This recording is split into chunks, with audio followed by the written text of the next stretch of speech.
ہے بھائی چکن گنیا کے لیے بہترین دم، بہت سارے مریضوں کو اللہ پاک نے شفا عطا فرمائی. سنو بھائی پڑھو. وَإِن يُصْرَفْ عَنْهُ يَوْمَئِذٍ فَقَدْ رَحِمَهُ وَذَلِكَ الْفَوْزُ الْمُبِينُ. وَإِن يَمْسَسْكَ اللَّهُ بِضُرٍّ فَلَا كَاشِفَ لَهُ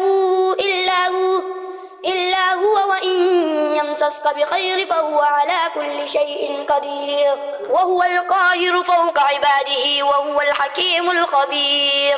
اس سبق سے پہلے 3 مرتبہ درود شریف، درود ابراہیم، اور پھر 3 مرتبہ سورۃ فاتحہ، اور پھر یہ والا سورۃ عمران کا یہ 3 آیات، اور پھر آخر میں 3 مرتبہ درود شریف پڑھے اور پانی پہ دم کرے.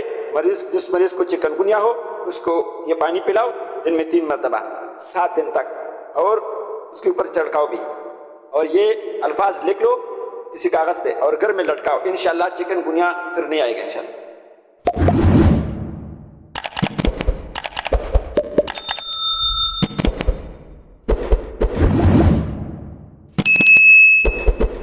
شیئر کرو، لائک کرو اللہ کی رضا کے لیے.